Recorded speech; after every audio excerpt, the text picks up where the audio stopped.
Good morning students. कैसे हैं आप लोग? आशा करती हूँ आप लोग स्वस्थ होंगे। हम हमारा 4th चैप्टर पढ़ रहे थे। 4th चैप्टर हमारा मेजर लैंडफॉर्म, जिसमें हमने हिल उसके बारे में जाना। आज हम पढ़ेंगे plateau.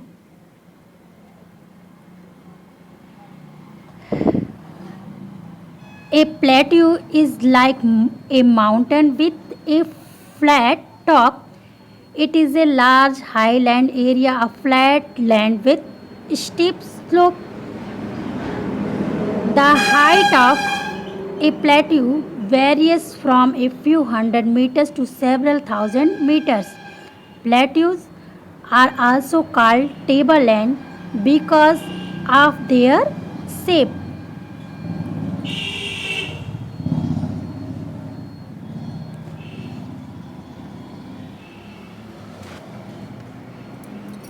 Some plateaus, like the plateau of Tibet, lie between mountain ranges. Others are higher than their surrounding. The plateau of Tibet is the highest plateau in the world. The Deccan Plateau in India is one of the oldest plateaus. Plateaus account for 30% of the Earth's surface. Most plateaus have arid or semi-arid cold climate. Low plateaus are farming regions. High plateaus are suitable for rearing sheep and cattle.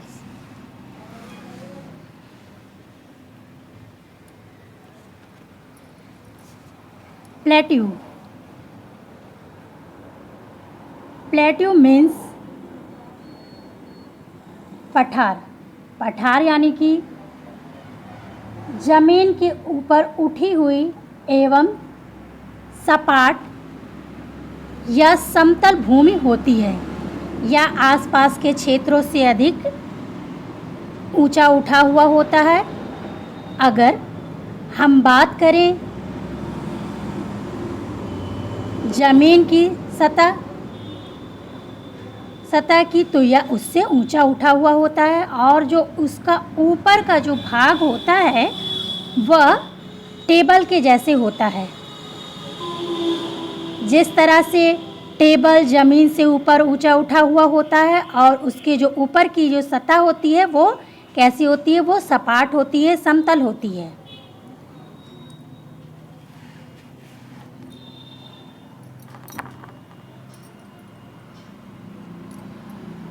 इसी तरह से अगर हम ऊंचाई की बात करें तो इसकी जो ऊंचाई है कुछ 100 मीटर से लेकर के कई हज़ार मीटर तक हो सकती है।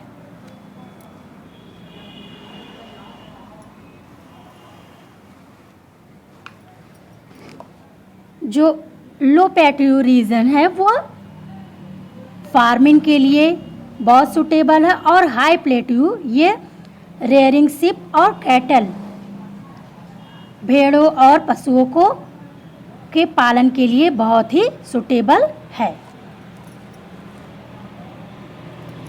Importance of plateau. Plateaus are very important because they are rich in minerals resources. Many mining areas are located in plateau region. Some plateaus have rich black soil which is good for cultivation. They have waterfall because the river fall from a great height. For example, Jog Falls in Karnataka. Some plateaus have deep canyons. Grand Canyons in Colorado in USA is a famous canyon. Scenic beauty of many plateaus is a great tourist attraction.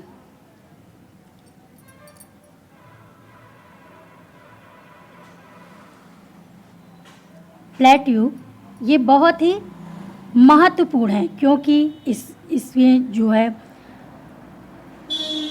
अधिक खनिज स्रोत पाए जाते हैं और यहाँ पर plateau region है, वहाँ पर बहुत सारी खदान भी पाए जाती हैं, माइनिंग एरियाज़ है ये। कुछ प्लेट्यू हैं जहाँ यहाँ पर ब्लैक सॉइल पाई जाती है जो एग्रीकल्चर के लिए, कल्टीवेशन के लिए बहुत ही सूटेबल है। और बहुत सी प्लेट्यू हैं जिनमें वाटरफॉल, जलप्रपात पाया जाता है क्योंकि जो रिवर्स हैं ऊंचाई से नीचे गिरती हैं। इसी तरह से एग्जाम्पल के लिए जोग फॉल्स इन कर्नाटक में जोग फॉल्स ये बहुत ही ये मुख्य वाटर फॉल्स है। और कुछ पठार हैं जिसमें डीप कैन्यन्स पाई जाती है, गहरी घाटियाँ पाई जाती हैं। और जो इसकी ब्यूटी है वह टूरिस्ट के लिए अट्रैक्शन का, टूरिस्ट जो यहाँ पर आते हैं इन्हें देखने के लिए उन्हें अट्रैक्ट करती है, आकर्षित करती है।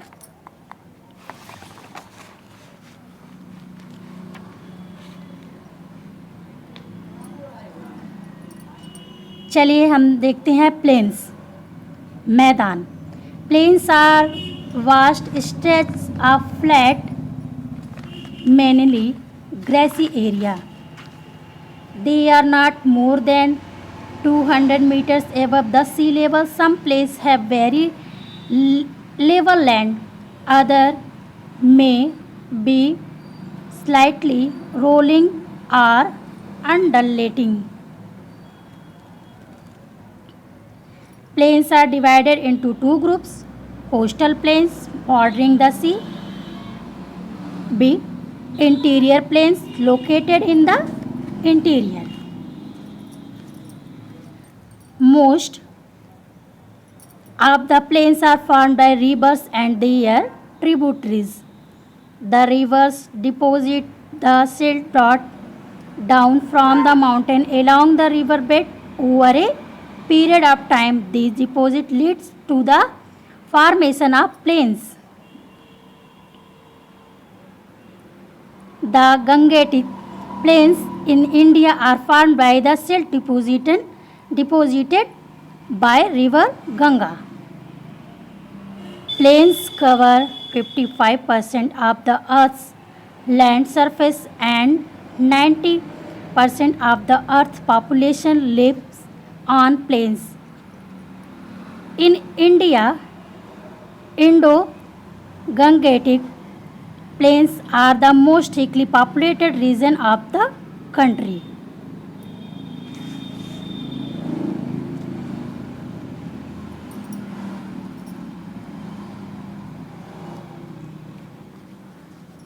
प्लेन्स, अगर हम बात करें, हम पृथ्वी को अगर देखें तो इसमें दो चीज़ें दिखाई देती हैं। इसमें जिसमें एक भाग पानी से भरा हुआ रहता है और दूसरा भाग ज़मीन होता है।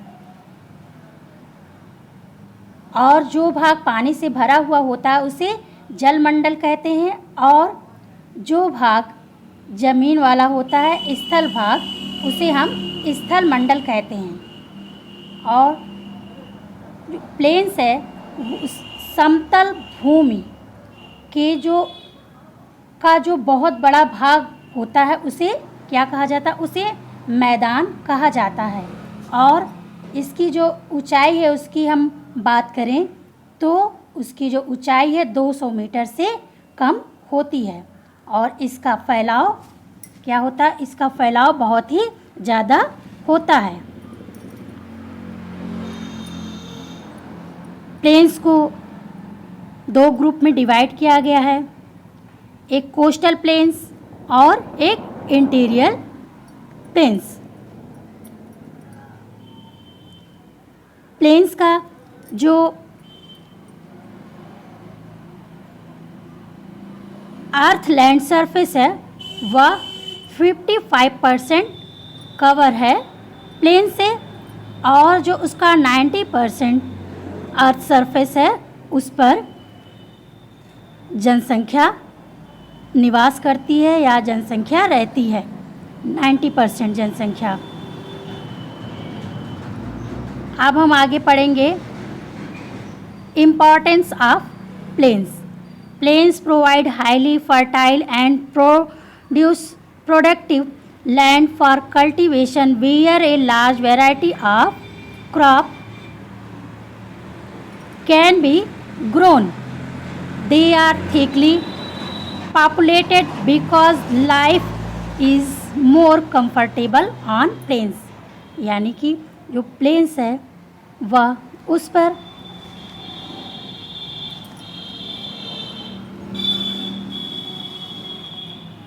जो उसकी सॉइल होती है, मिट्टी होती है, वो बहुत ही उपजाऊ होती है, जो अधिक मात्रा में फसलों के लिए को उगाने के लिए सूटेबल है। और प्लेन्स पर घनी आबादी पाई जाती है क्योंकि वहाँ प्लेन्स पर जो जीवन होता है वो बहुत ही आरामदायक होता है।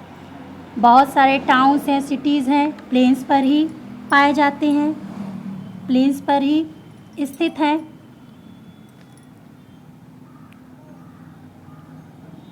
It is easier to construct road and houses on plains than on mountains. They provide more opportunities for employment, availability of water, good transport network and fertile soil make the plains most suitable for habitation. यानी कि पर्वत के बजाय planes पर, मैदानों पर घर और सड़क का निर्माण करना बहुत ही आसान है। प्लेन्स हमें रोजगार के साधन भी अवसर प्रदान करती है प्लेन्स पर, और यह हमारे लिए उपजाऊ मिट्टी भी प्रदान करती है जो कि फसलों के लिए बहुत ही लाभदायक है। चलिए हम अब पढ़ते हैं वैली।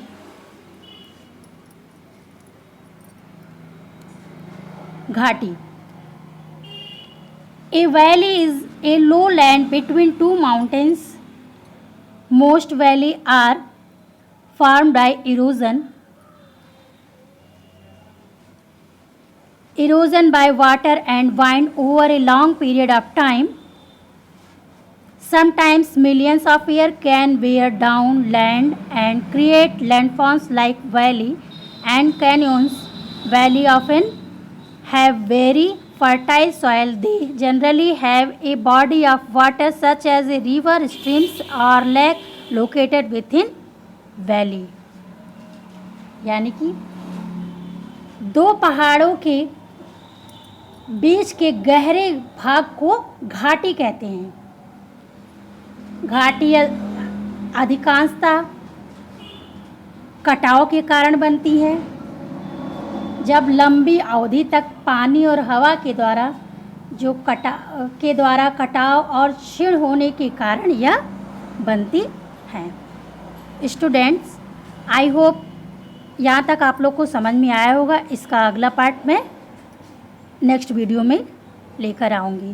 Thank you.